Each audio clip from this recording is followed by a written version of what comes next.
extraordinary expenses one time during the biennium. Those, a lot of them reoccur. So, Mr. Chairman, on the bottom of page 1, line 15, appropriated is $9.8 million for LSO staff salaries, both permanent staff and temporary, $1.15 million for legislator salaries during the session. On the top of page 2, $2.5 million for legislator salaries during the interim, $650,000 for session staff, and almost $8 million for employee benefits. Mr. Chairman, then you can see the breakout for in-state travel, mileage and per diem during session, almost 1.1 million, mileage and per diem interim, 1.2, out-of-state travel, 88,000 per diem, 118,000, and then our dues to the organizations to which the Wyoming legislature is a member state, NCSL, Energy Council, Council of State Governments, and other, which is what, like the Education Council? Yeah. I can't remember the name of that one. Yeah. Our registration fees on page 2, line 19, that is for members out-of-state travel or in-state travel if they hold a meeting in Wyoming or out of state, one of these national organizations. Our telecom expenses that we pay ETS, $50K, some more ETS services, $10,000. All of our. I thought some years ago we uncoupled ourselves from ETS. Mr. Chairman, you're exactly right. I mean, we've got our own standalone IT function within LSO. In fact, we are on a Microsoft operating system where the executive branch is on Google. But we still contract with ETS to provide certain services. A lot of our data management services, data warehousing, is through ETS. And they also provide us some firewall services. But everything we do to stand up your drafting system, your sponsorship system, our website, that's all done internally with LSO IT staff. Okay, and so of those, I remember the concern was our communications and our documents being available to the executive branch. Somehow that's segmented off. Mr. Chairman, it is, and it's one of those points that we constantly need to make sure of. When ETS will introduce a new security patch to deal with the new threat, our IT staff needs to make sure that our data will still remain confidential in the LSO or in the legislative branch and won't be available to the executive branch. And that's something the ETS is very aware of too and guards against. Top of page 3, Mr. Chairman, our general administrative support, just over $1 million. That's really for everything that we call our operations side of the legislative branch.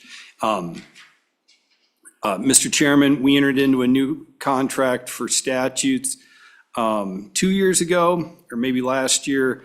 The playing field and the financial landscape for publishing statutes has changed dramatically with a U.S. Supreme Court ruling.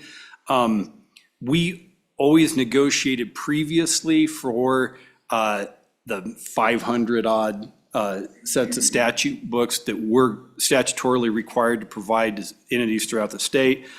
It just came out of our royalties that we were going to get for LexisNexis to charge users to access our statutes online.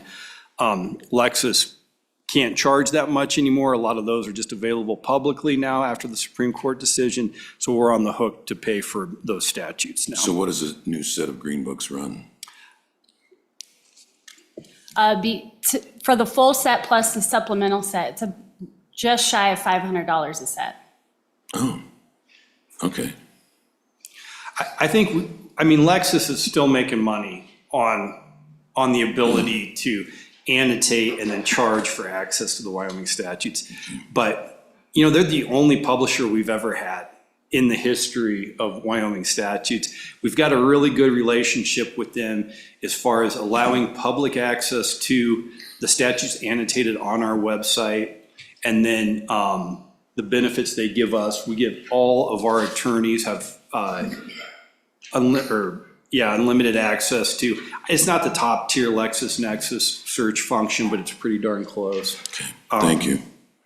And I mean, you know, we always put out a competitive RFP, but last time they were the only bidder. Westlaw didn't even bid last time. So Thank you. So, Mr. Chairman, the total there for our above-the-line appropriation is $23,617,090. Mr. Chairman, you can look on the summary sheet, page 2.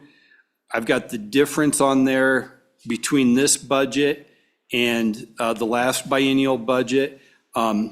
We've got an increase, Mr. Chairman, of $1.5 million in this budget compared to last.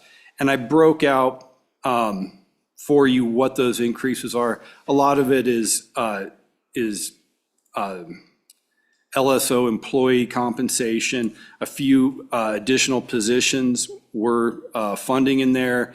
And then just to keep pace with executive branch increases, your per diem rate is increase also costs $609,000 for the biennium. And those are the two big drivers of that increase, along with Tell me again, the two big drivers. It was the per diem and what else? staff compensation increase of $800,000. Oh, there, I see it in the memo. Okay, I got you. Legislator per diem of $609, and the other a big above the line increase was employee benefits of $200,000, and those are all just rounded numbers too, Senator Groom. Okay, thank you. But that $200,000 employee benefits not only for LSO and session staff, but also to cover legislators with workers' comp. So we'll go quickly through the below the line. Section 2, page 3, line 11 is just the standard management council flex authority. Management council has authority to flex between any line item within the budget. Section 3 is the authority for management council to authorize out-of-state travel and reimburse legislators for that. Section 4, and there is a little bit of a typo in your summary sheet that I sent you, but not that I handed out. Section 4 is our carryover provision, and I put in there that it's carry forward for K through 12 consulting fees. We had done that historically, and what it was money appropriated to the AG's office for school finance litigation. But when we're in active litigation, we don't want to take that money from the AG's office. We want to have them to have the ability to expend those funds. So we've only carried over the legislator laptop sales, which is a de minimis number. I don't know, Heather, what, $20,000 less? And then the carryover, we've had this language in the budget for 8 years now. We carry over and don't revert, we do not revert any money from the prior budget. And that is, we use that for special sessions and litigation costs and any other extraordinary expenses of the legislature. Hold on a second. Sorry about that. Mr. Chairman, on page 5, section 5. Matt, could we get the grand, what's the grand total? Mr. Chairman, we don't know quite yet, but right now it's about 1.8 million is what we're carrying over currently. And we'll see what our burn rate is between now and the end of June. Okay. Mr. Chairman, section 5 is $150,000 for IT projects we're working on currently. Bill drafting system, voting system, document management system, website, extranet, anything that we need to continue to work on our IT side. Section 6 is the standard authorization to pay new legislators their compensation to attend that new legislator training, you know, after the general election. We just need that authority, so because they're not actually sworn in legislators yet, to pay them. Section 7 on page 7 is $500,000 for recalibration that may start after this session. It just depends on what management council does with that. Mr. Chairman, top of page 8, section 8 is the Management Council Special I'm Contingency. sorry, Matt, so section 7 is just recalibration, not litigation? That's right, Mr. Chairman, just recalibration. No, I'm sorry I'm going so fast, Mr. Chairman. Top of page 8, section 8 is our Management Council contingency. Heather, because she's frugal, trimmed this down by $150,000 to $350,000. Mr. Chairman, section 9 is to authorize legislators to take out of state, including international travel for economic development activities with the executive branch. This was big, I don't know, 5, 6 years ago when we were going to Taiwan quite a bit and other Pacific Rim countries to try to spur economic ties with Wyoming. I never got in on one of those. Section 10 is Where's the amount under that one, on 9? Mr. Chairman, there is no amount associated with section 9. There is no approved line item. Management Council would use, Flex. first they would use the approved out-of-state travel budget on the above the line, and then if they thought it was worthwhile, they would use contingency or other reverted funds for that. Thank you. Please continue. You bet. Mr. Chairman, page 9, section 10, kind of line 15 there, is the $20,000 appropriated for legislators to attend the Treasurers Investment Conference. And members of the CAP-FIN Select Committee are the first legislators to get a crack at that, and then Joint Appropriations Committee members, if there's any leftover funds. Section 11 is the Wendy Madsen budget. Section A1 is $50,000 for miscellaneous furnishings and projects in the Capitol complex. What we've used this for recently is Management Council approved the purchase of the flags in the meeting rooms. Other furnishings that we need as the interim presents itself. $10,000 for room management system and professional fees to install that room management software. Out of curiosity, why is the acoustical fixes for the Capitol not here rather than in the main budget? Mr. Chairman, we talked about it, but it's a direct appropriation to the construction management department. Okay. And those acoustical changes will be in both executive and legislative branch spaces. And that's how almost all of the actual construction costs have been appropriated directly to the construction management department, not LSO. And we have actually appropriated funds to LSO before for those sort of projects, and then we transfer them to the construction management department. Section 12, bottom of page 10, top of page 11, is $25,000 to continue to pay for the legislators to receive salary, mileage, and per diem that are on the exhibit and wayfinding interpretive subcommittee. Section 13 is very unique to this bill. Wyoming has been selected to host the 2025 CSG annual meeting. The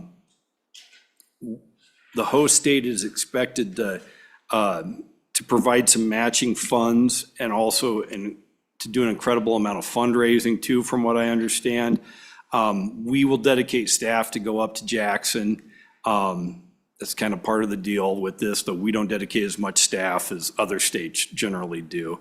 And I think we're actually dedicating staff to go out to Portland this year to promote coming to Wyoming in 2025. But Representative Yin is the Wyoming sponsor of this.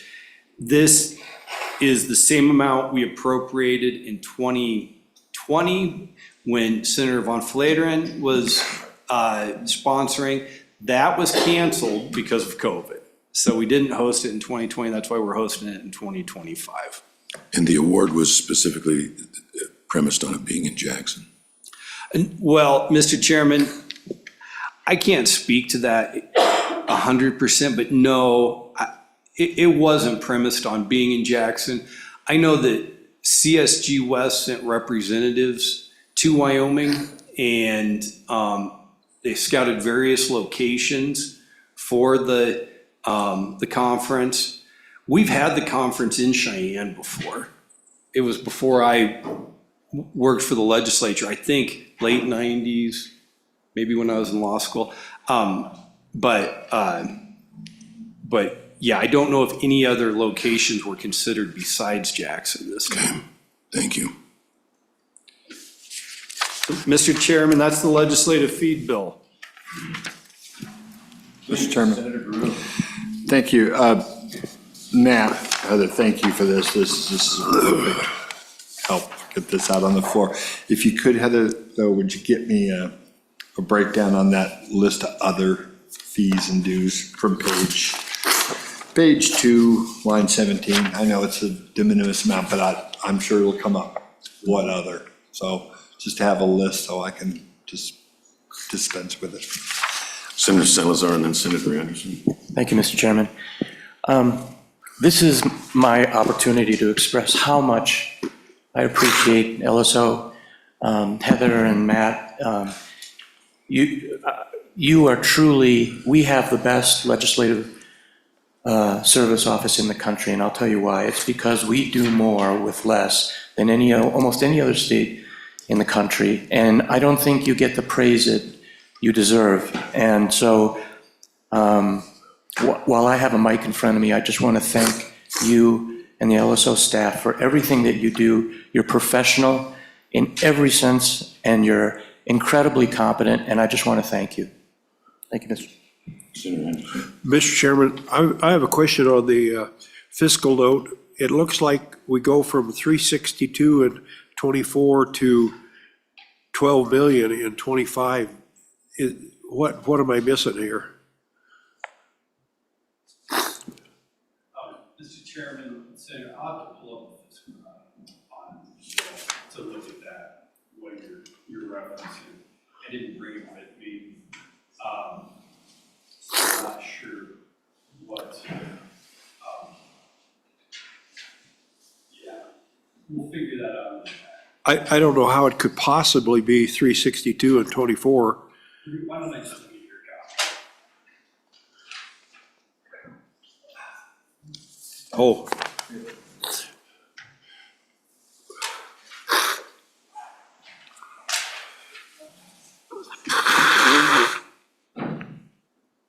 Okay, Mr. Chairman, thanks. Sorry, I should have brought the fiscal note with me. So that 362 in FY 2024 is the effective immediately funds for the remainder of the biennium work.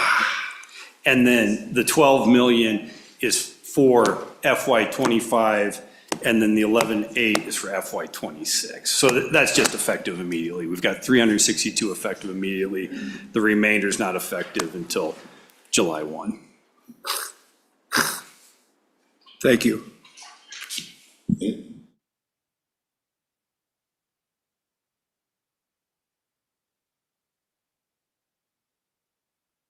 All right, anything else from Mr. Obert? Okay, if not, thank you very much. And we'll bring it up to the committee. Is it necessary to take public comment? Should we take public comment on the bill? All right, any public comment on the bill? Public comment on the bill? Seeing none, I'm going to go ahead and close consideration. It's to committee. Second? Second. Discussion, amendments. Hearing none, clerk will please call the roll. Senator Anderson. Aye.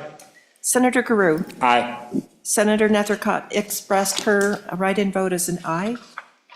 Senator Salzar. Aye. And Chairman Kinski. Aye. Chairman Kinski, Senate File 002, 5 ayes. Thank you. Senator Gruda carry that on the floor. Thank you.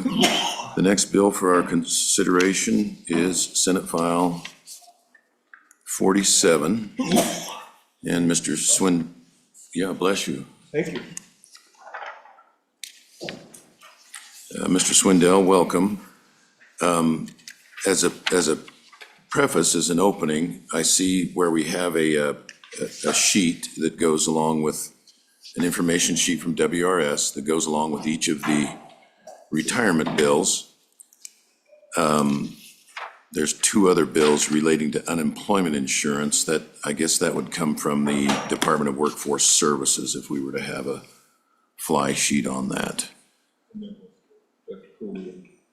Oh, super. Oh, okay, right behind the post. All right, thank you. All right, Mr. Swindell, we are on Senate File 47, Law Enforcement Retirement Contributions. The floor is yours. Good morning, Mr. Chairman, members of the committee. I'm David Swindell, the Executive Director of the Wyoming Retirement System, and I bring before you Senate File 47, which is a difficult bill which was worked in the interim by the Joint Appropriations Committee. This is a contribution increase, a rate increase to the law enforcement plan.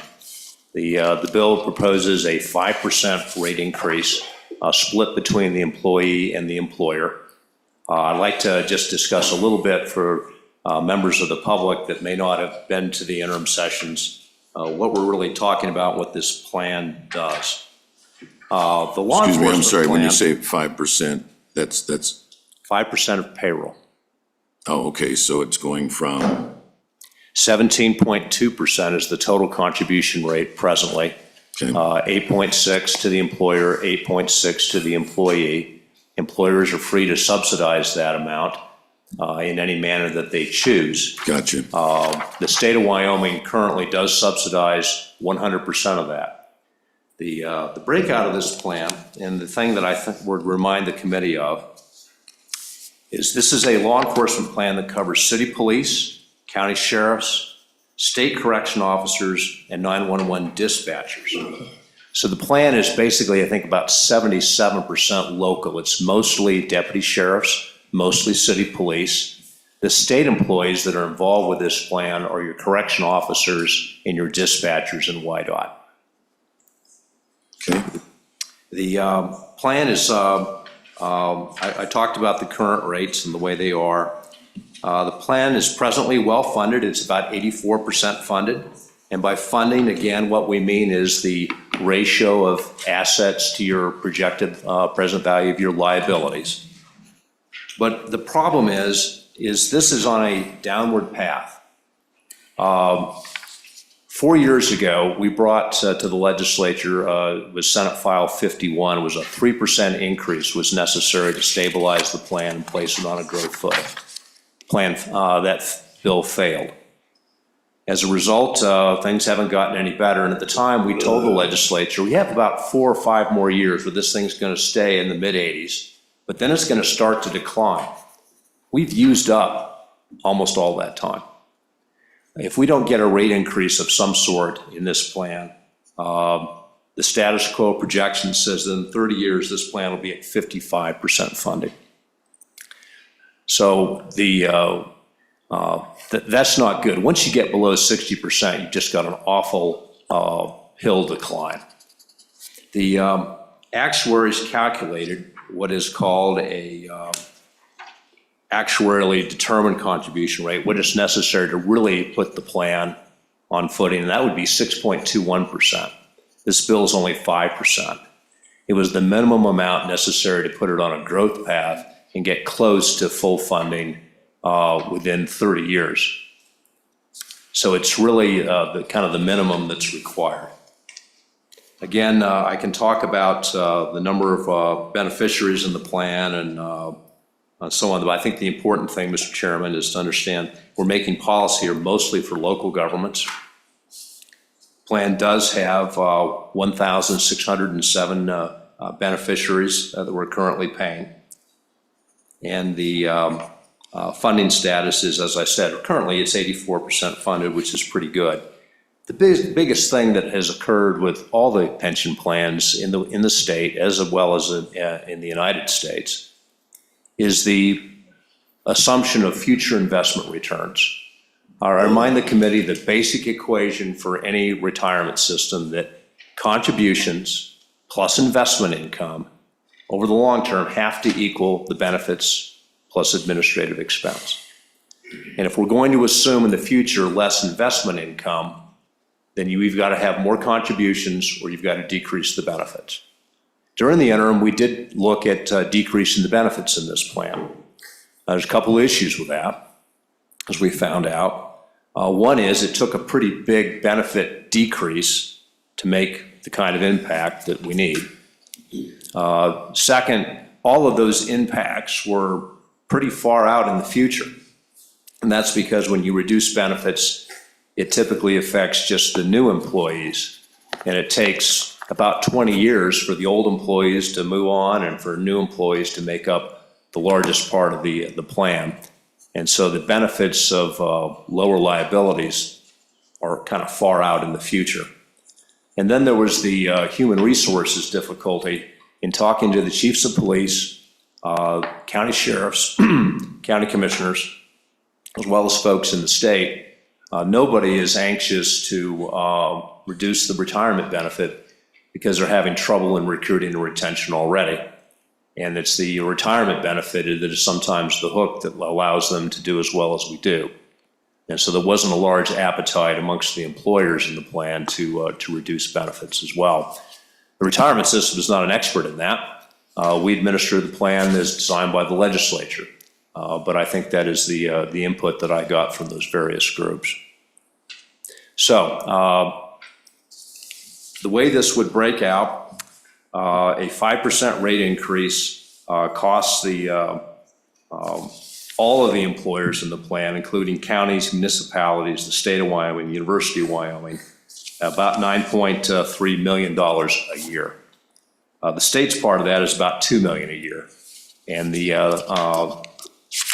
bill provides an appropriation to pay the employer part. At one point, and I think there may be a misstatement in that handout that I provided you. At one point, there was a thought to provide an appropriation to continue the current practice to subsidize the entire amount. The way the bill is written, I don't read it that way. It simply provides the employer part. And so, and there's actually a prohibition about using these appropriations to pay any part of the employee part. So I think this would come out to be 2.5% to the employer and 2.5% to the employee. And that's the way this would go down in the state of Wyoming. Say again, where's that prohibition? So this bill prohibits the state from making up paying the employee portion? Right, it's on page 4, line 10 through 12. That says no, paragraph E, no amount of the appropriations made in this section shall be used to provide the increased employee contribution required by this act. Okay, but Mr. Swindell, on your handout, under highlights, first bullet, the last line, the bill provides an appropriation sufficient to continue the state's past practice of subsidizing the entire employee portion. Yeah, I think that was an earlier draft, and I don't see that in this draft. I think that's in the statement on the handout. You'll get Mr. Guru a corrected handout ASAP.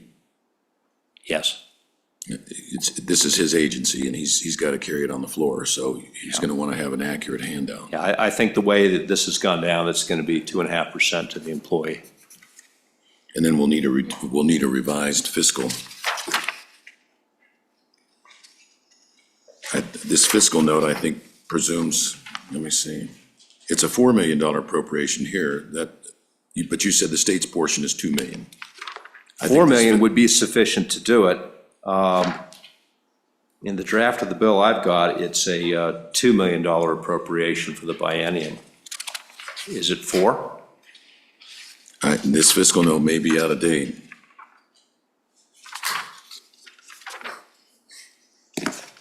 I'm looking at section 2 on page 3 of the bill.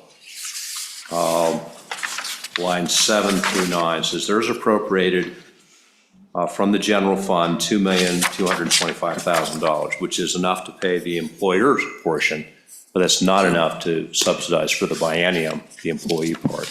All right, Linda. That number needs to be $4 million. to Yeah, do thank that. you. Linda, would you mind checking with staff to see, and maybe, I don't know if they'll issue a revised fiscal note. If they will, that would be nice to have, and if not, we just need to know that that's not the practice. Thank you. Please continue, Mr. Swindell. Mr. Chairman, members of the committee, I think that's the highlights of the bill as I understand it. I would say that of all the contribution bills that are before this session, this is arguably the most important one, because this is the one that if we don't get a hold of this thing now, it's going to start to slide on us, where we've kind of used our slack time. Okay. Thank you. Any questions for Mr. Swindell while he's here? Thank you. I'll open it up for public comment. Public comment, anyone? I recognize this guy.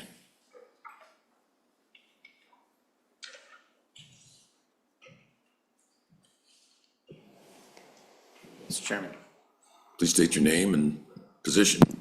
Thank you, Mr. Chairman. My name is Alan Thompson. I'm the Executive Director of the Wyoming Association of Sheriffs and Chiefs of Police. And I want to thank Mr. Swindell for the great explanation of this. It's our understanding also.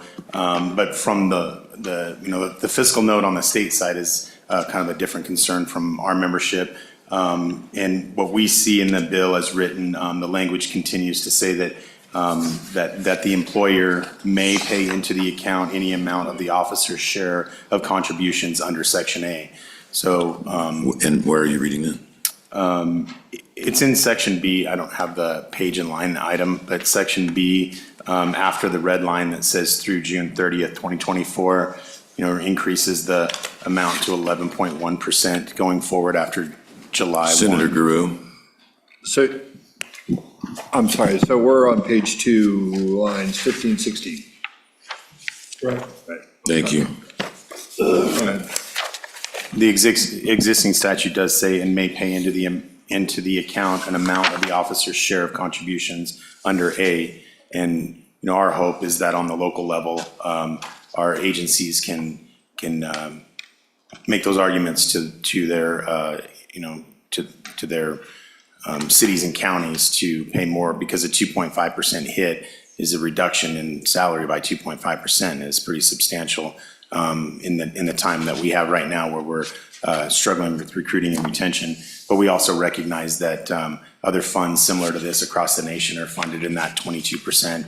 The other funds in the state that are law enforcement funds are over 20%. So we can't sustain the 17.2% contributions that we're doing right now. And we need to be able to have a viable fund in the decades and years to come.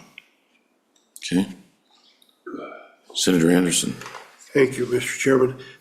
So am I understanding you to say that each one of the employers could make the decision to pay the officer's share of contributions? That could be different in every municipality or every county?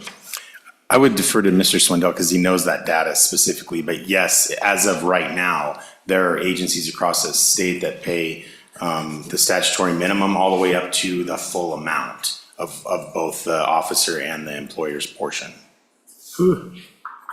Yeah, Mr. Chairman, Senator Anderson, your understanding is correct. And there is a wide variety of current practice. Just for an example, in Crook County, they pick up 100% of it. So the employer picks up the employer part and the employee share. In, find another example here. Well, in Hot Springs County, it's about a 1/3, 2/3 split.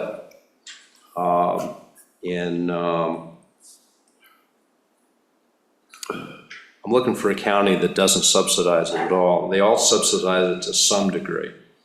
In Natrona County, it's about a 78% to the employer and 21% to the employee effective with their subsidy practice. So your understanding is correct. The local employers do what they feel they need to do as part of their total compensation package. Anything else, Senator Anderson? For state employees, it's not specified in statute. Senator But our Brewer? history has been up to this point, the state of Wyoming has subsidized all 8.6% of the employee part. Senator Guru? Thank you, Mr. Chairman. Morning, Dave. Let's walk through this real quick. I just want to make sure I got it. So we haven't had, the rate's been the same since 2002, 17.2%. So so I take it that's the reason why these numbers are going south on us, because the wages have gone up, the contributions stayed level, and so to pay claimants based on the salary that they earn when they retire, that's what's causing this to a certain extent. Wouldn't it be true? Mr. Chairman, Senator Drew, I don't think so, because the contributions have also gone up because they're a percentage of the wages. Okay. So contributions of all dollar amount has gone up as wages have gone up, and the benefit is based upon the highest average salary. The difference is the investment income. Going back to that basic equation, contributions plus investment income have to equal the benefits plus expenses. In the future, we believe that investment income is going to be less. Back when those rates were designed, the assumed rate of return in the system was 8% annually. And if you're going to assume in the future less investment income, and the current assumption is 6.8%, as validated by capital market consultants and so on, then that I component is going to be less. And then contributions also affect your investment income, because it's contributions that provide the corpus. In the case where the market goes up, say 10%, question, of course, is 10% of what? How much money did you have invested in the market? If you had more contributions there, you make more money. I believe the 6.8% rate of return is prudent. We've been able to achieve that, but we haven't been able to achieve 8%, and we're not projected to do that. And if you put in a projection of 8% income, well, then you don't need a rate increase. But that would be using hope as a method, and that's not prudent practice. So the basic problem isn't wages, it isn't benefits, it is in fact that we're assuming less investment income going forward. Senator Guru? Follow-up thing, Mr. Chairman. Okay, I appreciate that help. Now, when we're talking about state employees, we're talking about we as the employer pay half, and in this proposal, they would pay half as well. But then with the locals, with the municipalities, counties, whatever, they're paying that half, and possibly the employer half and the employee half, but it's all over the board based on what each community is doing. Is that still the case? Mr. Chairman, Senator Greer, that's still the case. Okay, so, because I just want to make sure, because when we're presenting this on the floor, I just want to make sure everybody knows that we're talking about two categories of folks: state employees, local employees, and who the state's paying for and who's Right. not. This bill is a little different, or this plan's a little different than some of the other plans we have, where the state subsidy for state employees is specified in statute. Right. For the law enforcement plan, it is not. It is simply a budgetary decision. And so it's simply how much money is appropriated to the agencies, and do they have the ability to subsidize the employee part. The appropriations that are contained in this bill are simply enough, it appears to me, to be the employer part, and there's a prohibition of using these appropriations to subsidize the employee part. So the intent of this bill for state employees is to split this 50-50, 2.5% for each. Thank you. Anything else from Mr. Swindell or Mr. Thompson? Mr. Swindell, I would like to get a memo from you on, you said it would take a big drop in benefit to make an impact, and it takes 20 years to kick in because it applies only to new employees. But I'd like a memo on what that is and what the anticipated impact is 20 years out. I'd like to be able to see what that looks like. Second is, and you probably have folks back there listening, but I'd like somebody to review each of these attachments or handouts to make sure each one of them aligns with the bill, so that if any of the others are off by a magnitude of, between $2 and $4 million. We'd like to know about that before we go to the floor and get those corrected. And if you just quickly flip to the fiscal note and see if it aligns, and if it doesn't, let Linda Chasson know that. And I don't know that Senator Guru wants to use those handouts on the floor, but I suspect they're helpful to him in any event, so it best be accurate. Okay, is there any other further public testimony on the law enforcement bill? All right, welcome. Thank you, Sheriff Thompson.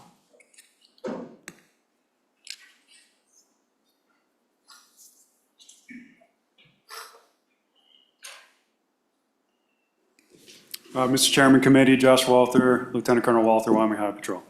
I wasn't going to testify on this one. This does impact our dispatchers, obviously, this plan, but I'm a little confused now with some of the statements that Director Swindell made.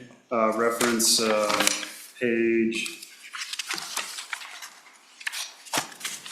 page 4, lines 10 through 13. It just seems to conflict with me, so that, to me, that tells us that we can't subsidize the 2.5% for the employee, whereas Director Thompson had just mentioned on page 2, line 12, it does say that we can. So obviously, the impact to our dispatchers, who, as we all know, just received a little bit of a raise to get them a little closer to competitive. If that is in fact correct on page 4, and the employee has to pay the additional 2.5%, it's just very concerning. We're just getting them to the point of where they are somewhat competitive. So to have a reduction in benefit and require them to pay an additional 2.5%, that would be detrimental. So I think the difference, and I defer to Mr. Swindell or Senator Guru, but I believe page 4 relates just to the state dispatchers. Page 2 relates to a dispatcher that's working for a local police department or a local sheriff's office. So the locals, city, town, county can decide to pay the 2.5. This bill says, at least as to this increase, the state's not going to make up the employee's share. Is that correct, Mr. Swindell? Mr. Chairman, that's how I read the bill. Okay. Does that help resolve the confusion, or am I not understanding the question, sir? Yeah, I think the way this bill, there was various talks in the interim about how to handle that, but the way this bill has been drafted, yes, the dispatchers are going to pay 2.5% out of wages. It's going to come out of their paycheck, and it's not going to be subsidized by the state. But this is not, Highway Patrol is not impacted by this, only the Highway The Patrol. law enforcement plan for state employees contains your correction officers, and it contains your dispatchers for Whitehall. Okay. So they're about, got it here. Well, they're 23%. We have 48 dispatchers in our center who will be impacted by it. One's still in the public plan, but the other 47 are in this plan. Okay.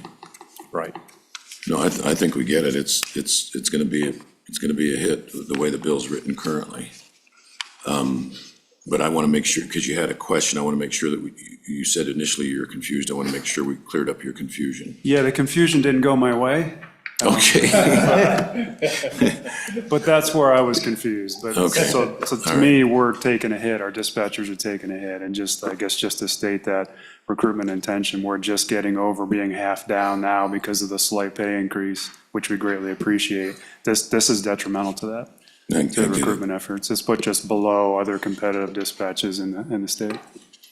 So very concerning. And the great dilemma of this is always try and help the employees see that it's like going into a savings account. I mean, it's a nice retirement plan. You get to retire at an early age, but the last one failed. I got a call from a deputy sheriff in my district, and he just chewed me out one side up and down the other. And I said, well, the plan's insolvent.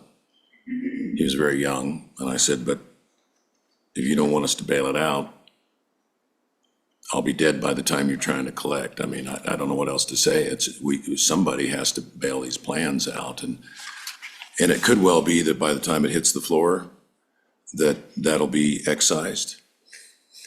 And maybe there'll be a $2 million increase, I don't know. Or it could be that employees will kill the bill. I've seen a lot of retirement bills killed just because employees call and complain to their legislators, and the wrong thing gets done, the bill goes down. Yeah, Mr. Chairman, I appreciate that. And all we really ask is just for fairness, equitability across them. gotcha. So if one's being subsidized, we just ask that ours be subsidized, or the ability to grant appropriations to cover the employee expense, that's all. Just make it fair. And Mr. Chairman, I would add a comment. I think your history is correct. The issue in previous retirement bills was the issue in 2020, was they split between the employer and the employee. It's always an issue. But in the end, you're absolutely correct. Someone has to pay. Otherwise, the plan will deteriorate. 2020 was the prior bill? I believe it was Senate File 51, sir. Okay. Anything else? I hear your concern. I got it. I was a mayor for 10 years. We had to make those up every time we got those hits. We just had to find room in the city budget. Because there was equity issues there. We had to match the state, but you always paid the employee portion. Thank you. Any further public comment? Any further public comment? All right, I'm going to close public comment. It's to the committee. Second. It's been moved and seconded. Committee, any amendments? Discussion? Hearing none. Chairman? Yes, Senator Anderson. Mr. Chairman, I don't understand what the problem is with the fiscal note. I'm saying the fiscal note says they're gonna appropriate 2 million, 25 and 24, and then equal amounts each year after that. Where are you seeing the problem? Maybe you have a newer fiscal note than me. I got one, but it's saying 2 million. Oh, it's different, yeah. Okay, Oh, are you looking at that page? Oh, yours is different. yeah, Mine mine, is 2. yours says 2, mine says 4. Yeah, it's different. Well, you have two fiscal notes. One Yeah. says 2 million, one This is for says the 4 million. University of Wyoming over here. This is for the state. Well, mine says law enforcement retirement contributions. Yeah, Well, it looks Well, like I there's an don't know. accurate fiscal note, I just don't have it. yeah. It looks like it's right if you got the 2-pager. Does the presenter have the 2-pager?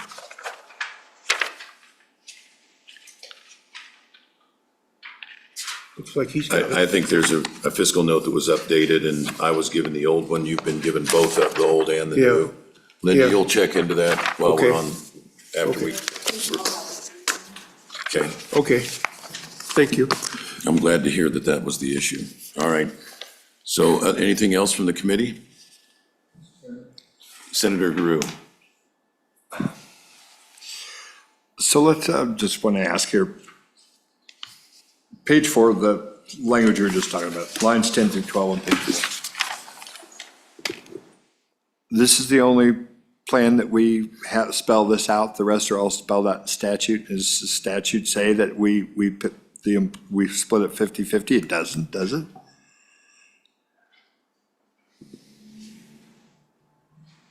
Mr. Chairman, Senator Guru, I believe that's correct. I know that, and it's specified in the public employee plan, it's specified in the Warden Patrol, it's specified by reference in the judicial plan. Clarify, what is specified, that the state will pay the employee share? The exact percentage of the employer pickup or subsidy of the employee portion for state employees has been specified in statute for these other plans. It's never been specified in statute for the law enforcement plan. It's just been a budgetary thing. Right. Locals in all these plans are allowed to do what they need to do as part of their total compensation package. So in the end, the way this bill is written, it simply provides the appropriation to pay the employer side and says no part of this appropriation can be used to do that. But again, the statute still remains that the state is free to do that if there was other budgetary authority in addition to this. But my reading of this bill is that, yes, we're only going to pick up the employer part, and for state employees, it'll be picked up by the employee. Thank you. Thank you, Senator. And I think there was a lot of discussion back and forth on the committee, so I'm not surprised we were confused at one point. That's why that handout now, so. Anything else? If not, let's, clerk call the roll. Oh, excuse me, a motion on the bill. Oh, we did. We did move, all right. Clerk will call the roll. Senator Anderson. Aye. Senator Carew. Aye. Senator Nethercott placed her aye vote, absentee. Senator Salzar. Aye. And Chairman Kinsky. Aye. Senate File 0047 passes with 5 ayes. Okay, and Senator Guru, we'll, hopefully he'll get this, if the information that you need is not timely and it's on the, immediately on the cow, and just lay it back, if it's something you feel you need. Never let the truth get in the way of a good story, Mr. Chairman. We'll run with it. Thank you. All right, the next matter for our consideration is Senate File 48, Patrol Warden and Investigator Retirement Contributions. Director Swindell. Mr. Chairman, members of the committee, we're on Senate File 48. This is a bill to increase the contribution rate in the State Patrol Warden and Investigator Retirement Plan. This is a little different than the plan we just talked about because the population is purely state employees. It is your state troopers, your sworn game and fish wardens, and your investigators out of the AG's office in the Division of Criminal Investigation. There are 272 active employees in this plan, 311 retirees with 67 other beneficiaries. The plan is modestly well-funded with a funding ratio of 80.6%, but the plan is projected to slowly decline, dropping to maybe 76% in 30 years. And the bill addresses this by increasing the contribution rate by a total of 4.36% from the current total of 14.56% to 18.92%. It's a 4.36% increase. The bill provides, in this case, everything for the state's employee stuff is specified in statute. The current subsidy is 2.64, results in a 2.64 effective reduction in pay, and the bill would provide that number go to 3.03%, which is a 39 basis point increase. So of the 4.36% increase, 39 basis points is going to go to the employee and the rest will go to the employer. And the bill provides the appropriate appropriations for that. So this is a little different.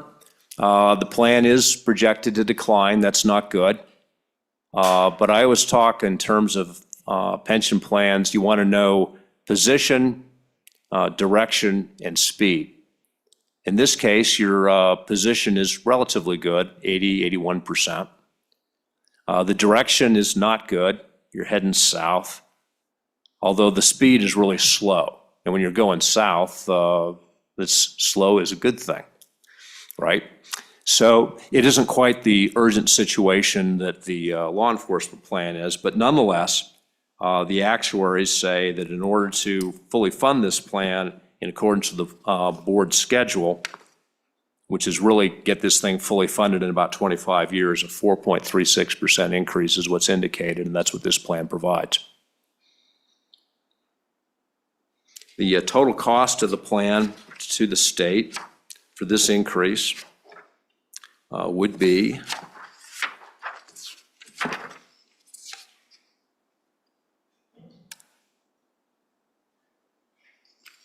let's see, it's to the state of Wyoming, this is about a $1,154,000 increase per year. And the Department of Transportation, the State Patrol is the largest component of that.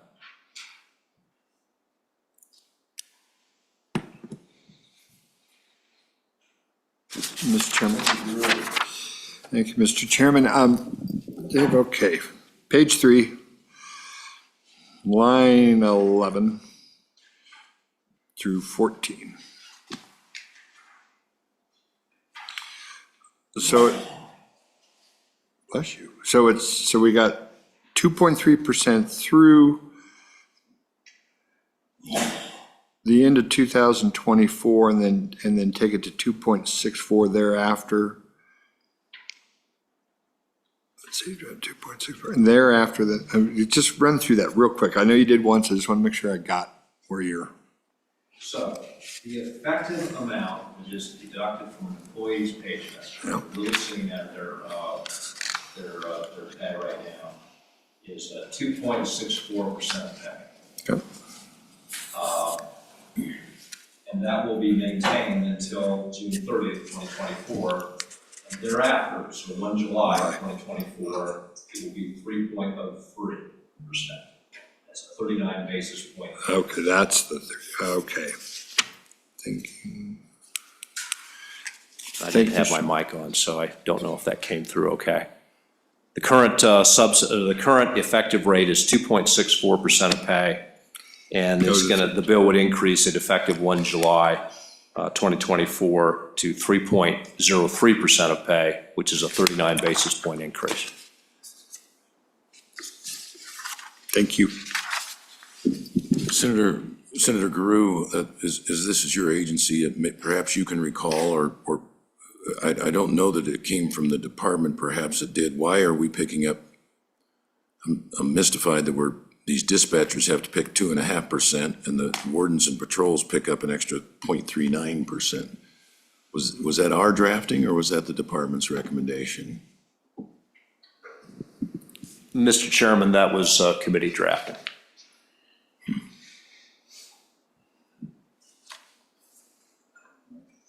Well, we wouldn't do anything without a clear rationale. Do you recall the discussion? I don't recall the discussion either. It seems like it's been forever ago. Okay.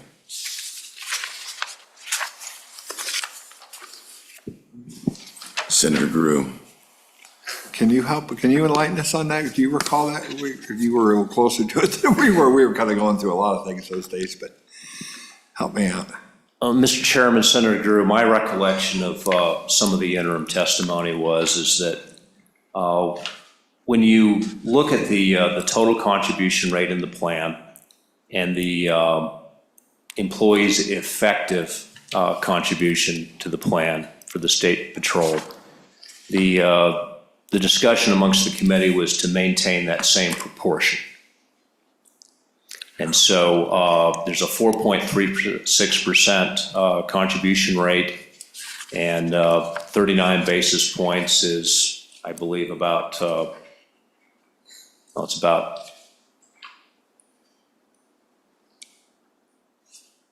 it's right around 9-point-something%.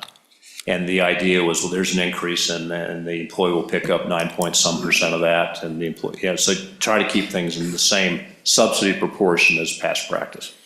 So that's the result of these numbers. So in other words, these folks are already picking up a portion. It's the relative portion that they're picking up relative, when it's all said and done, Right. relative to the portion the dispatchers would be picking up. I got you. Mr. Chairman, I think that's the discussion on the warden and patrol bill. That was not the same discussion on the law enforcement bill. There was quite a bit of talk as to whether we should continue to how much money to appropriate, whether or not the state should pick up 100% of the contribution in for the dispatchers and the folks that are in the law enforcement plan for state employees, which basically correction officers. And the way the bill got drafted was simply to split it 50-50. So I'm not going to step on Senator Guru's shoes. It's his bailiwick, but I would ask you, I'd like a table for each of the plans showing currently the percentage paid by the employee, paid by the employer, and then assuming all these bills pass as written, what the portions are. Hey, Mr. Chairman, I'll give you additional copies of the same materials we provided to the committee that are more extensive, but it has the contribution rate and history and how that would break out. Thank you. We got that. Anything else for Mr. Swindell? Anything else? All right, I'll open up for public testimony.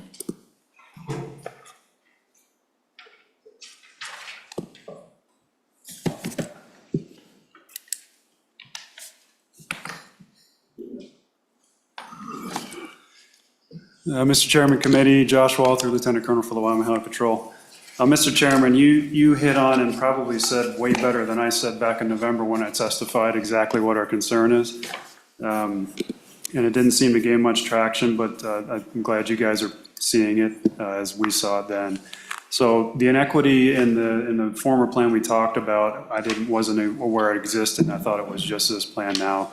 But just to highlight, obviously, we have two state entities which are essentially required to have their employees pay the increased contributions where the other plans are not. So, and that's exactly what was talked about last time, I think it was November when we testified, was just to stick with that same percentage, and that was the only reason for the increase to the employees. It's what's in here now, let's maintain that same percentage, which causes the increase to the employee. So albeit a somewhat small one, relatively speaking, I guess, it's less than 0.4%, 0.39% or whatever it is that goes to the employee, it's still a reduction in benefit. Whereas with all the other plans, with the other law enforcement agencies, they're not gonna see that. So we spent so much time, legislators spent so much time making the retirement plans equal and trying to make things jive on both sides. This does that exact opposite. And so, I think the right thing to do is what you recommended, and look at both the plans in a chart and just see the inequities there. It just doesn't seem right to me. Whereas you guys know, we're struggling to get employees to come on, and any reduction in benefits at all or increased contributions required to them takes away from the raises they just received, so. So perhaps when Mr. Swindell prepares that table I'd asked for, if you could shoot a copy to Lieutenant Colonel Walther.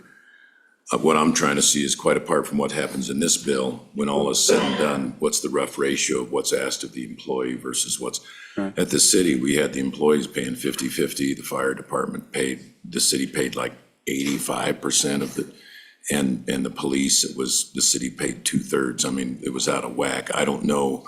I just want to see what the relative proportions are, because I am concerned about equity, you know.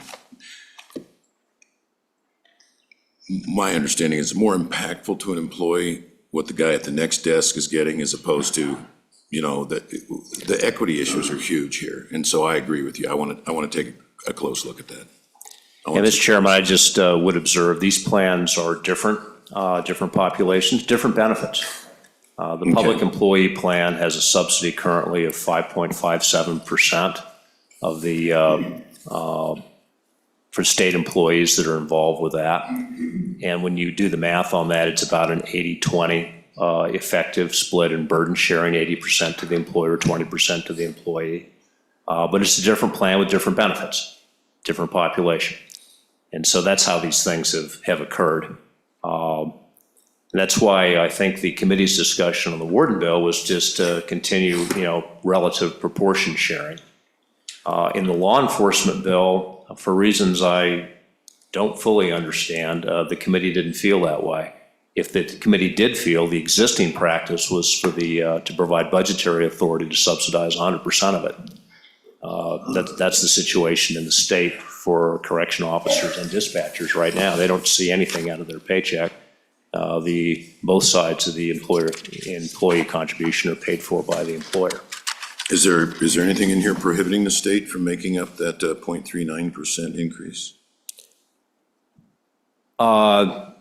Yes, because of that, for the warden and patrol plan, yes, that is specified in Page 4. statute. That page state 4. troopers have to pay 2.64% out of pay right now, and with the bill passes, they would have to pay 3.03. That would be a statutory requirement. I'm now following you what you're saying on the relative proportions in each plan, so if you could include another table in there that shows what that is. I can do get that. you. So if it's 80-20 now, it's 80-20 in this increase. Gotcha. Okay. Anything else for Lieutenant Colonel?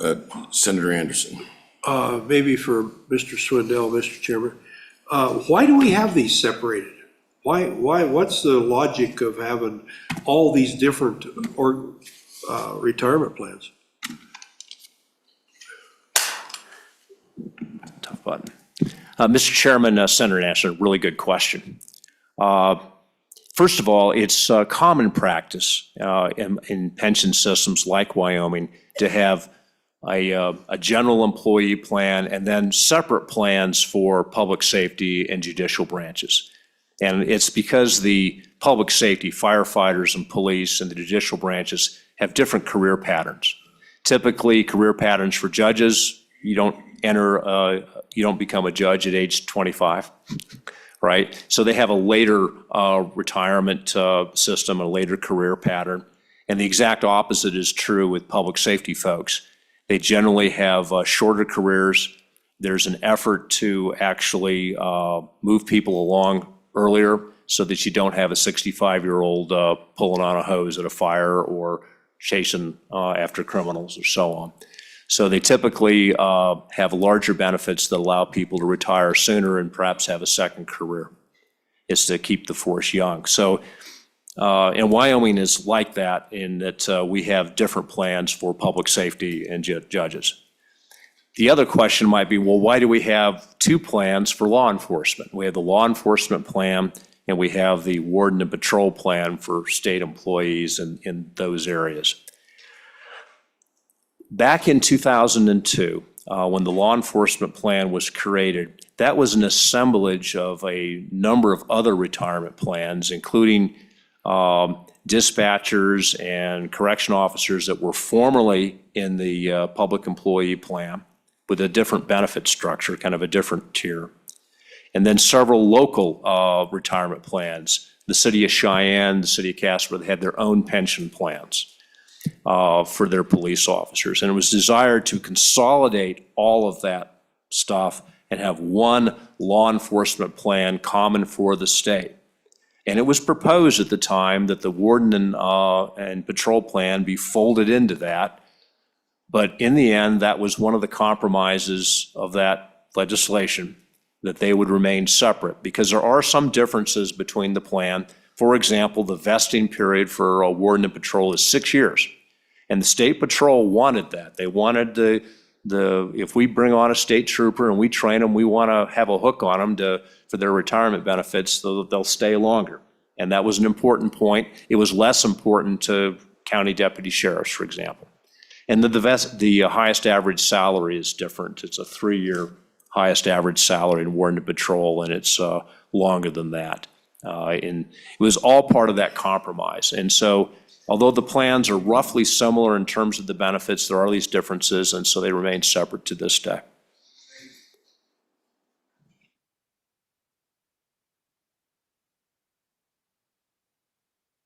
Extended to each of the plans, if you could show me what a reduction in benefit does that doesn't kick in until, so many years, but what the effect is in the long run.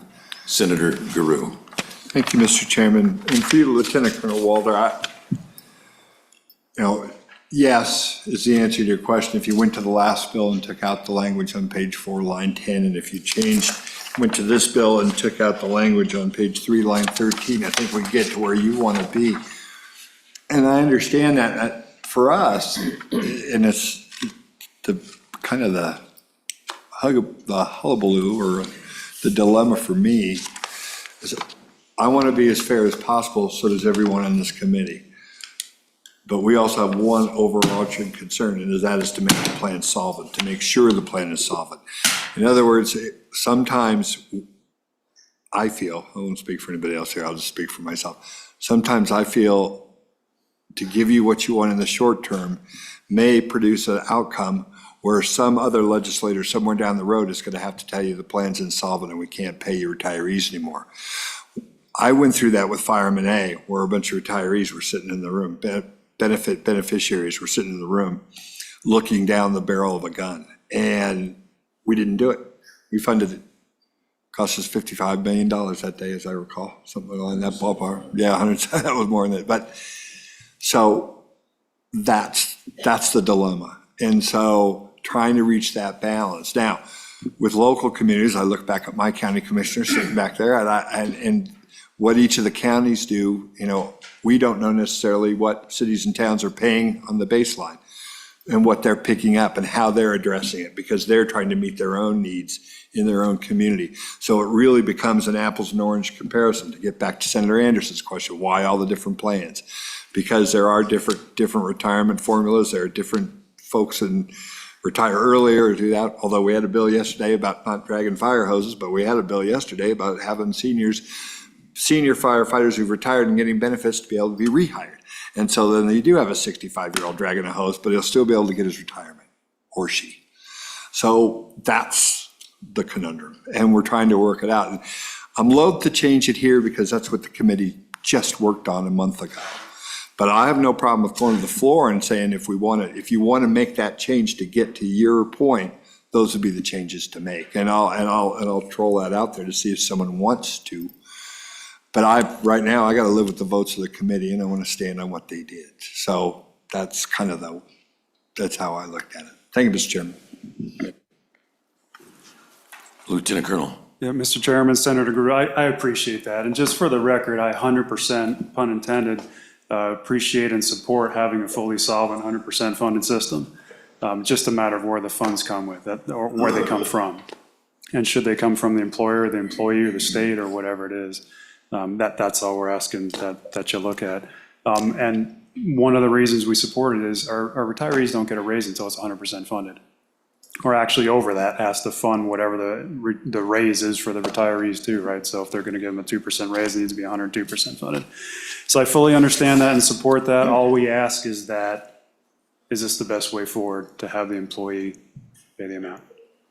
Thank you, Mr. Chairman. Thank you. Thank you, Lieutenant Colonel. Anything further, Mr. Swindell? Or? Mr. Chairman, I just remind the committee again that basic equation. Contributions plus investment earnings have to equal benefits plus expenses. Wyoming's plans are designed to be pre-funded, and that means that you can get Wall Street to pay the largest proportion of a retirement benefit. If you do it right, contributions from anybody, the employer or the employee, will only be about 1/3 of the cost, and the investment income will pick up 2/3 of the cost of a pension. The most expensive way to do a pension is to not pre-fund it and have no investment earnings, and then it's all got to come from contributions. It becomes a pay-as-you-go system. I'm an Army retiree. There is no investment fund in the Department of the Army. I worked on the Army budget. I was in the Pentagon. I know, there's none of this actual, it's just a line item in the DoD budget. And actually, the state has a version of that. There are, I believe, 14 retirees and beneficiaries in the legacy judicial plan that weren't folded into the judicial plan that we're going to We have to fund it every time. And you have to fund, I think it's like $1.7 million, and it's a line item in their budget. And then you can get into situations where the investment corpus is pretty small, you're 50% funded or so on. Well, you're kind of a hybrid. You're sort of a pre-funded plan, but you haven't pre-funded it well enough, so it becomes a little more as an expensive pay-as-you-go plan. And we don't want to be there.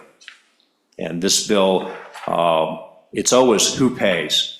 But I think the wisdom of paying a little more now will eventually allow us to drop rates and save money in the future, as well as have the plan be solvent. Lieutenant Walther, I'd say this, it's BMT before my time, but we have a $2.6 billion unfunded pension liability. When I was mayor in Sheridan, it was 1.5.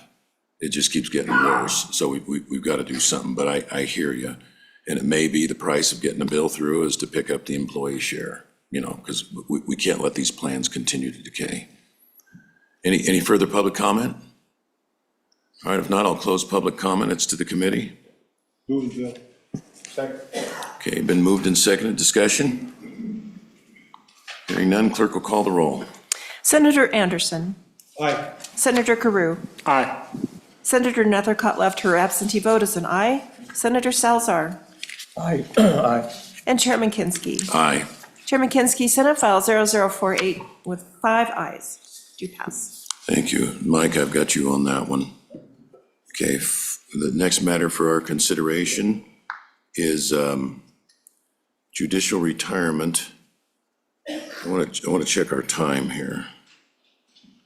9:18. We may well get to the Department of Workforce Services.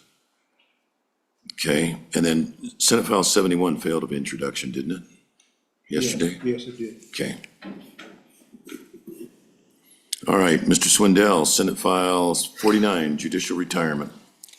Thank you, Mr. Chairman. I'll be quick. This is a small plan. It covers the justices of the Supreme Court, district court judges, and circuit court judges. We have 55 active members, 30 retirees, 5 beneficiaries.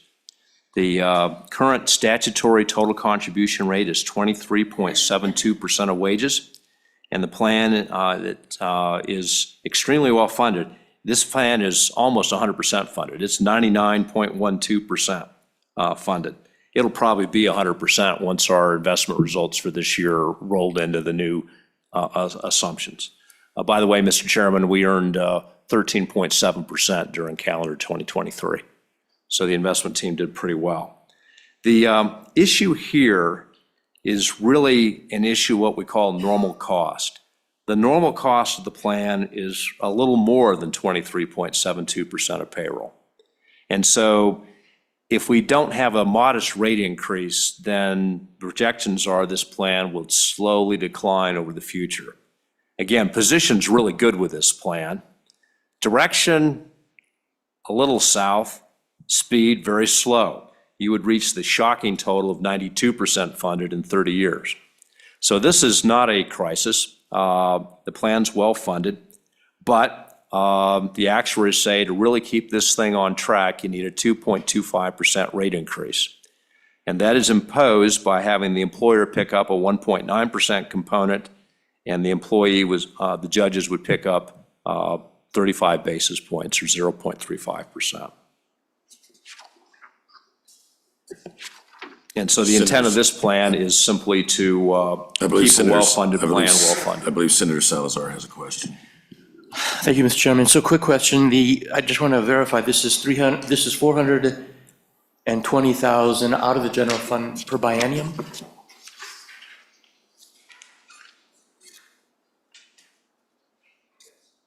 Is that biennium number? Okay. That would be that'd be a biannual number, sir.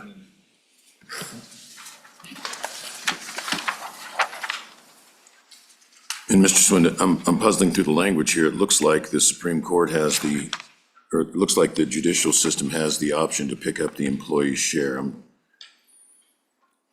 Page 2, lines 3 through 6, to the extent this contribution is not paid by the employer as authorized in this section. Then down to line 8, the employer may pay these contributions without offset of the employee's salary in the same salary percentages as provided by state employers. Thereafter, the employer may pay these contributions without offset. I believe that is authorizing the language in the statute to allow the employer to pay part of the employee, but then it says exactly what has to come out of the paycheck, and that's specified. So there's a limit on how much of the employee's portion is going to be picked up. Correct, Mr. Chairman. Okay, if you can show that in the table, that'd be helpful. Gotcha. All right. Anything further from Mr. Swindell? Not, I'll open it up to public comment. Welcome.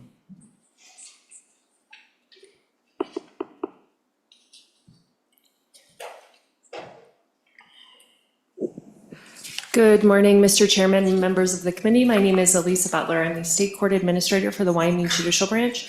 I think you heard my testimony back in October when you all heard this bill. I understand that over a long period of time, this is very slowly going to decrease. I guess the question from the branch right now is, since it's fully funded, is this actually necessary at this point in time? Would defer, of course, to the actuaries who are the experts in this area and understand that if it's necessary, then something that this committee needs to do. But that would be, obviously the position of the judiciary is, if it's fully funded, is it a necessary thing for the committee to do right now? Senator Salazar. Thank you, Mr. Chairman. So is it your testimony that judiciary finds this not necessary? Mr. Chairman, Senator Salazar, I don't want to I don't want to say it's not necessary. As I said, we would defer to the actuaries. I think of course, from the judicial branch perspective, same with law enforcement, it's the amount that is paid by the judges themselves that is always a little bit of a hit. Understanding that the judges just received pay raises in 2023, a few of them have not actually received those pay raises because we haven't had a turnover in a district judge or a Supreme Court justice, so they won't recognize a pay raise actually until next month. But this just eats into that pay raise. And as we have looked at salaries of judges in Wyoming in comparison to the national average, we're below right now the median of judges and justices nationwide. Mr. Chairman, follow up? Please. So what is your stance on this bill? Do you support it or not support it? Mr. Chairman, Senator Salazar, I would say we support the fact that we want the retirement to be fully funded. We would prefer that the judges not have to contribute additional amounts to that retirement at this time. Well, Plan B is we don't fund it now, we wait until it decays and we no longer get coal royalties and oil and gas royalties, and 100% will have to be picked up by the employee, because, I mean, the reason we're doing it now, we tried doing this when there were no pay raises. That was a dismal failure. I didn't come down here to do these retirement plans, but it's the responsible thing, we have to address them. Now that we've had 2 rounds of pay increases, if there were ever a time to do it, this is the time. But there's not a whole lot being asked of the judges here. It doesn't look like it to me, but one, you're blessed that it's at 99%, and you're blessed that we've got an actuary says with minimal adjustments now, we can keep it well-funded into the future. It would be a mistake to wait. It would be absolutely a mistake to wait. Because what happens is these things only get bigger and nastier the longer you wait. It's harder to bail it out. Like Fire Plan A is classic. Could have been bailed out at 20 million at one point, could have been bailed out at 30 or 40 at one point. Ultimately, it cost $175 million to bail it out. Wasn't that the final number, Mr. Swindell? I think when you include there was a flow of money from That's right. and when you include that's a correct number, Mr. Chairman. There may not be a flow of money for the judges. We found it to bail out Fire A, and that's 300 retirees. That's only 300 retirees, that over $100 million, because we couldn't fix it, and we couldn't fix it, and we couldn't fix it, and it got worse, and these things, they get worse on a curve like that, so. Anyway, you said you defer to the actuaries. Be careful about that, because they can get you in trouble too. Mr. Chairman, understood. Anything else for Ms. Butler? Mr. Chairman? Senator Anderson. Mr. Chairman, my question is, who makes a decision on who pays, if the employee pays that? Does the Supreme Court make the decision on your judicial retirement, or is that just from this bill? Mr. Chairman, I believe, as Director Swindell explained, there is a pickup from the general fund, and that's included in your fiscal note. And there is a statutory limitation on how much the general fund will pick up, and then the rest of that is borne by the employees and the judges themselves. That's a 0.35? Mr. Chairman, Senator Anderson, that's correct. Thank you. Anything else from Ms. Butler? All right, thank you. Any further public comment? If not, I'll close for public comment. It's to the committee. Moved and seconded. Discussion, amendments? Hearing none, clerk call the roll. Senator Anderson. Aye. Senator Guru. Aye. Senator Nethercutt left, her absentee vote is an aye. Senator Salzar. No. And Chairman Kinski. Aye. Chairman Kinski, Senate File 0049, 4 ayes and 1 no. Do pass. Okay, thank you. Thank you, Mr. Swindell. Those exhibits, if you could, my email is jammed. It'd be appreciated if somebody could just drop a hard copy off and actually, and if I'm not in third reading, I can come out and look at it with them. I know that's a burden, but it's real hard to find anything in email right now. Thank you. And then, and Senator Grew as well, copies to him as well. He may be dealing better with his email. I don't know, do you want a hard copy or you want to dig it out of email? I'm not getting those emails. You guys are getting. Well, I suspect that's true. I suspect that's true. So I'll take an email and the hard copy. Yeah, thank you. All right, next matter for our consideration is Senate File 58, Investment of State Unemployment Insurance Trust Fund. I thought you went to the judicial retirement system. Not just yet, Senator Kinski. How much longer do we have you?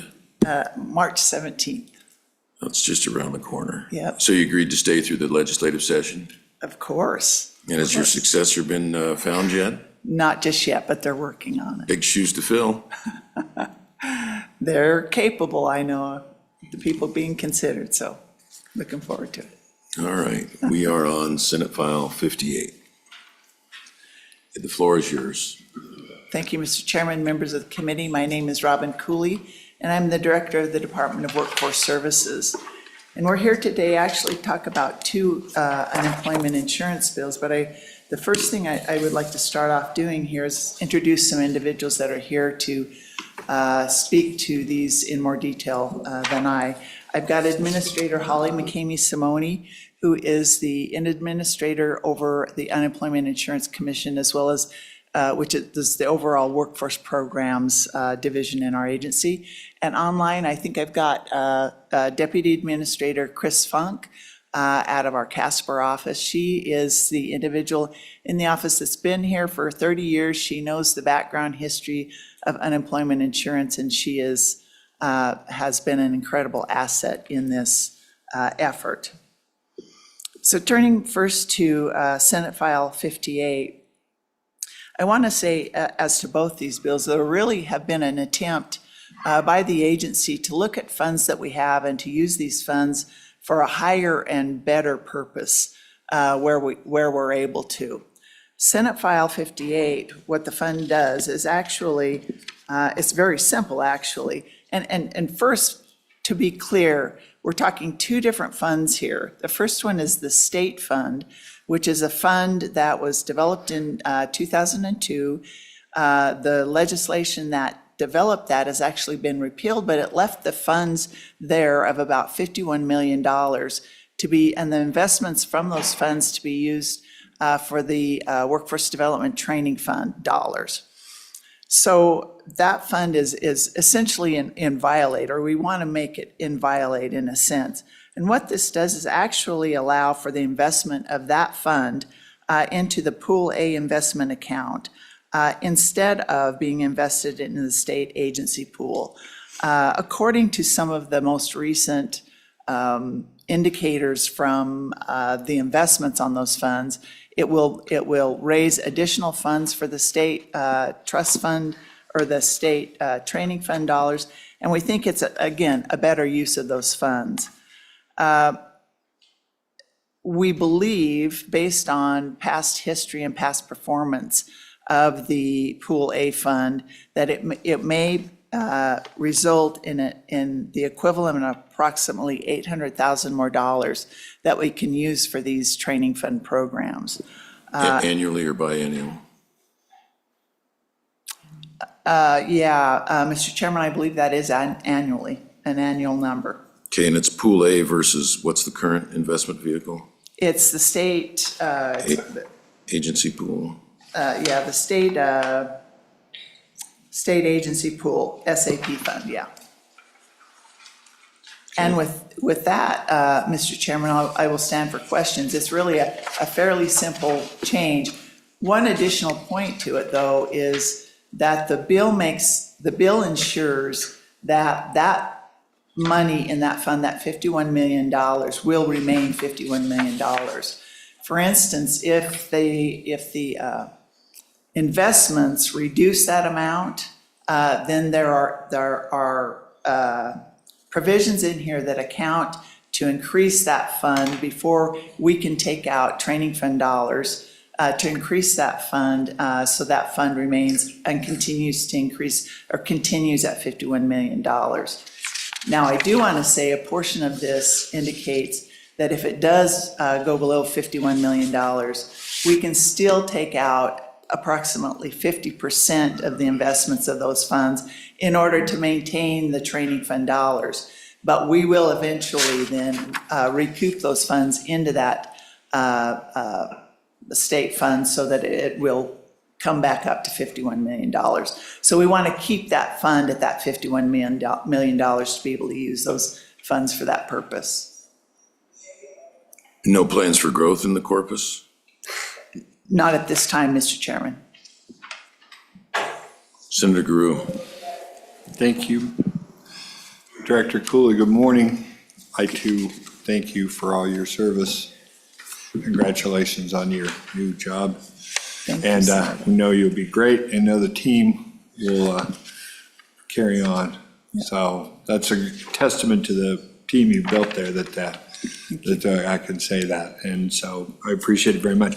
Question, our employment insurance fund, the general fund itself, the unemployment fund that we have, just tell me a little bit about that. What's the fund sitting at today? How many benefits, what's our benefit picture look like? We talk a lot about these soundness of these funds. This is one of the most sound funds in the country. And so just tell me a little bit about it. Thank you, Mr. Chairman. Senator Guru, I'm going to ask Ms. McKenney-Simone to address those questions. Thank you, Director Cooley. Mr. Chairman, Senator Guru, the current bill that we're looking at specifically addresses the UI State Trust Fund, and the UI Federal Trust Fund is one of the healthiest in the nation. That's where we pay our benefits out of. Right now, I think we're sitting at number 1 in the nation. Our trust fund balance as of the end of December was $475 million and some change there. So then with this fund, so the fund, so what we're talking about here is just this trust fund that runs other program. The program that you've been running this last year, talk a little bit about that, the training fund. Mr. Or the Chairman. training program, sorry. Mr. Chairman, Senator Kinsky, yes, the State UI Trust Fund provides all funding for the Workforce Development Training Fund. That program actually funds our internship programs around the state, our training fund programs around the state, which are dollars that businesses can utilize for existing employees to upskill those employees.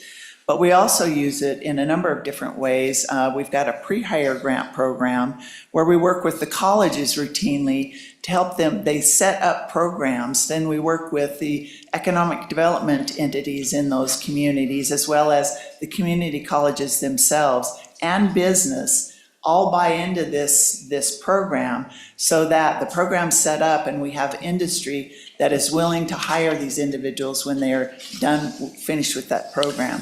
So there are a number of programs. The apprenticeship is another program in that particular unit that's been very successful, setting up apprenticeships for IT, for instance, and helping with some of the setup for the teacher apprenticeship programs. So they're doing some very innovative things, and that's in addition to the regular apprenticeship programs that you consider, HVAC, plumbing, electric, and those types of programs. Another one might be, another training pre-hire grant program might be the CDL training program that we've worked in conjunction and collaboration with LCCC out here. So it's very, very successful programs around the state. And Sheridan College. Excuse me? And Sheridan College on the CDL. With Sheridan College on the CDL. And absolutely. Thank you, Mr. Chairman. So, yeah, thank you. So thanks for that. I just wanted to kind of contextualize for folks listening, folks in the room, and the committee about what this is all about. And so having this fund is critical to those programs. And yeah, just wanted to kind of highlight that. Thank you. Thank you, Mr. Chairman. For your successor, I'd urge you to take a little closer look at the spending policy and maybe a total return policy and how you might maybe invest some portion of it into yet a higher earning fund so that you can at least keep ahead of inflation. If you're going to spin off, if your goal is just to keep it 51 million, 10 years from now, in real dollar terms, you'll have a $40 million fund. And that's a more sophisticated thing than I'm capable of doing, but there are people that can help you with that analysis, either in your own department or the state treasurer's office or University of Wyoming students, grad students do it as an investment case. But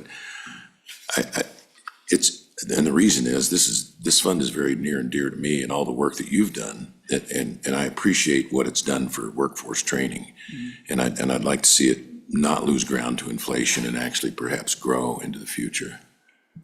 Thank you, Mr. Chairman. I think that's an excellent point, and that will bring us actually to another option to increase funds for those programs with Senate File 59 as well. Okay, so let us finish this one. Anything else on Senate File 58 for the department? If not, public comment? Any public comment? Closing public comment, it's to the committee. Second. Moved and seconded, discussion? Hearing none, clerk will call the roll. Senator Anderson. Aye. Senator Guru. Aye. Senator Nethercutt registered her aye vote. Senator Salzar. Aye. And Chairman Kinski. Aye. Chairman Kinski, Senate File 0058 do pass with 5 ayes. Thank you, Linda. Mike, as this is your agency, is there anything you want from the department for floor presentation? Are you good? Nope, good. Okay. Next matter for our consideration is Senate File 59, and it's back to the department. Thank you, Mr. Chairman, members of the committee.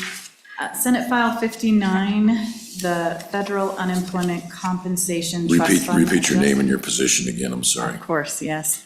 Excuse me. Holly McCamey Simone, I'm the Workforce Program Administrator for Department of Workforce Services. Senate File 59, Federal Unemployment Compensation Trust Fund Adjustment. Just to give you a little background, this is the UI Federal Trust Fund that we pay our benefits out of. Again, we're normally the top 3 in the country this year, the healthiest trust fund in the nation. In sum, the bill changes up the allocation of some funds that are recouped for that non-charge benefit type situations. And instead, it'll simply return, instead of simply returning all of them to the UI Trust Fund, it's going to reallocate to help provide services and more training dollars to help with that workforce. The formula that we've used so far has been used for decades, and it's really helped our trust funds stay healthy, but it's 2.5 times above the recommended DOL minimum threshold for trust funds. This really served Wyoming well during the pandemic, as several states had to borrow from the federal government. Wyoming did not. However, our trust fund is higher, and there are different ways that we can support our employers and industries by just redistributing that one adjustment factor. As you know, our tax rates for experienced employers are also historically low at 0% for 2023 and for 2024. So we wanted to make sure we're using some proactive efforts to support employers by adjusting that one factor, that non-charged, ineffectively charged factor, and how that's distributed it out. The bill is going to allow us to support our industries and employers more robustly and allow those funds to flow into workforce development training funds instead of back into our trust fund. As you know, that will improve the quality of our workforce with funding for employers and their employees. It will allow the trust fund to remain healthy but not overly healthy, and it will help us utilize employment support funds to offset funding deficits for program administration and support employment office programs as intended. So with that one adjustment factor, that's really going to help our employers and job seekers with their needed training. Currently, the distribution for that non-charge, ineffectively charged is currently 60% goes back into the trust fund, and 40% goes to employment support funds. This bill proposes that 20% now goes into the UI trust fund, 60% goes into the employment support fund, and 20% will go to the workforce development training fund. And our fiscal impact notates some amounts there that we are estimating. The workforce development training fund could potentially receive $600,000 for that first year, but then $2.5 million for FY '26 and $2.5 million for FY '27.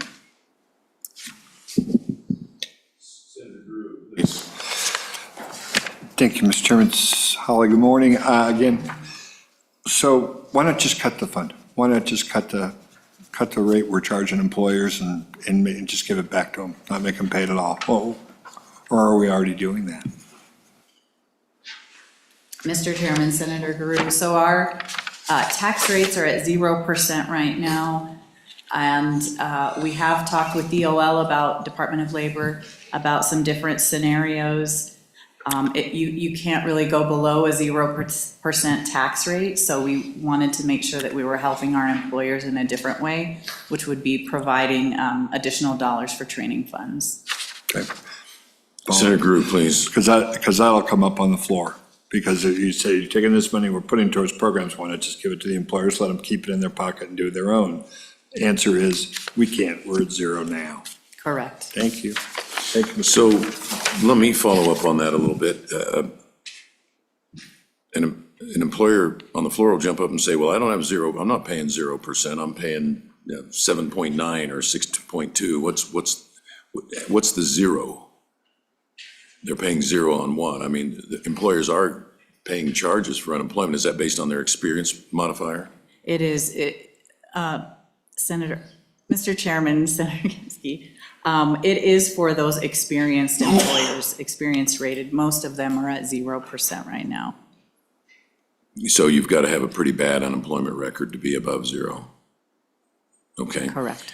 And then Senator Grew, a question to you. Do you have a sufficient handle on ineffectively charged benefits, what that is? That I don't want to spend time here on it if you feel comfortable with your grasp of explaining it on the floor. Okay, no, seriously, if you've got a good handle on it, because it's, my grasp is elusive on that phrase. All right, anything else for the department? Okay, we'll go to public testimony. Public comment? Hearing none, I'll close public comment. It's to the committee. Moved and seconded. Discussion? All right, clerk will call the roll. Senator Anderson. Aye. Senator Guru. Aye. Senator Nethercutt, registered or absentee vote as an aye. Senator Salzar. Aye. And Chairman Kinsky. Aye. Chairman Kinsky, Senate File 0059 passes with 5 ayes. Thank you. And committee members, as is evident, my methodology on this is if we've got a bill that it falls within a particular department, whoever's assigned that department will carry the bill on the floor. So Senator Grew, this one's yours. You're a workhorse, Mike. And thank you. And I do want to say, Robin, you've done some really great things at the department, and I'm glad to see you go on to judiciary. I think it's underutilization of a great talent. I think you've got the ability to do far more than a judge is capable of, but it's probably, whatever you want. But you've done some great things for the state of Wyoming and for employers and for jobs, and I really have appreciated your tenure at the department. Mr. Swindell, my apologies. I just now see we have another retirement plan. I could have just stuck you right ahead of the department, but here you are. Here we go again. We've got a few minutes, and I'll bet we can just knock this one out. And if not, we'll come back at noon.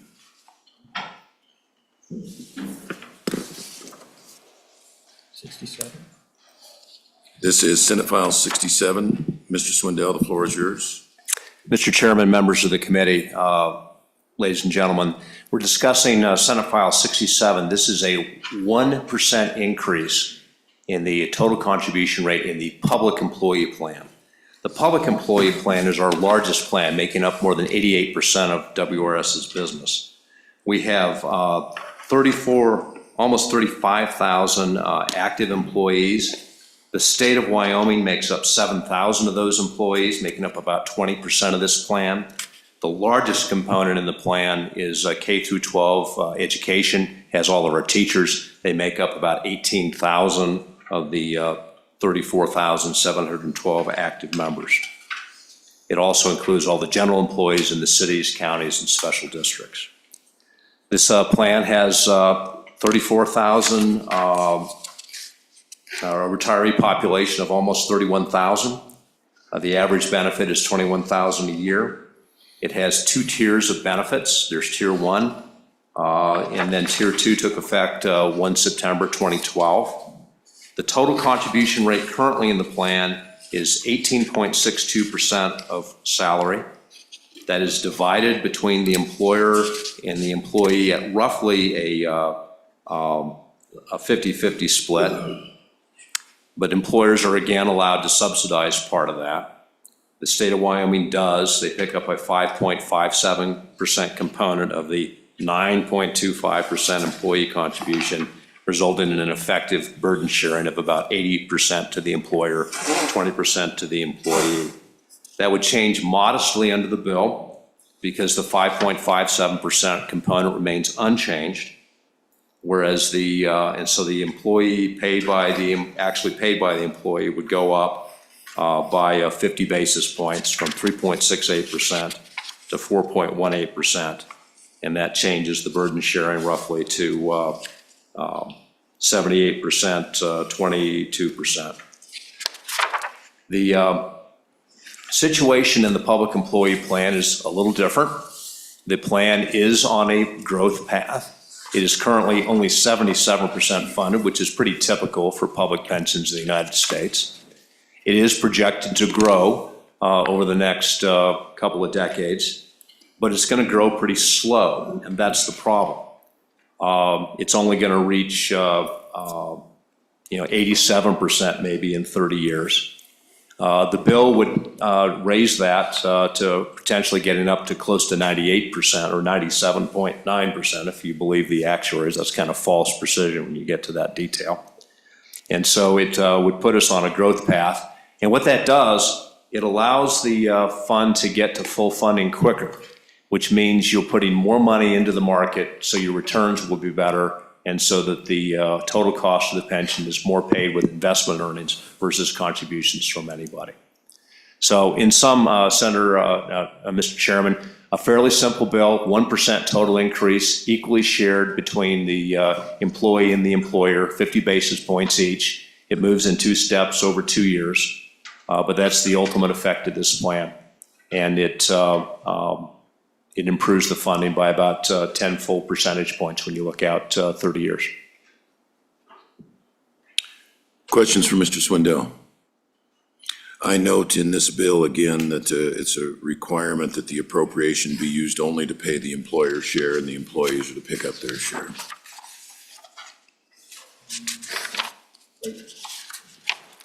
And Mr. Chairman, I just comment that passage applies to state employees, does not apply to local employers. Local employers can continue to do whatever they need to do. Correct, yeah. Gotcha. Correct. I misspoke. Anything else for Mr. Swindell? Mr. Swindell, I'd just ask you for one more exhibit. On Fire A, if you could just give us kind of this timeline. The first time we tried to fix it, 10 or 12 years ago or 15 years ago, what the bailout was, we didn't. And then 4 or 5 years later, we tried to fix it. What the bailout had gone to by then, we didn't. And then I think there was another, but finally we bailed it out. And I just want to be able to show the cost of not doing anything with this while it's manageable. Yeah, we can do that, sir. Thank you. I think I have all that stuff still put in a closet. Yeah. All right. Anything else for Mr. Swindell? If not, I'll open it up for public comment. Public comment? Hearing none, I'll close public comment. It's to the committee. Move the bill. Second. Been moved and seconded. Discussion?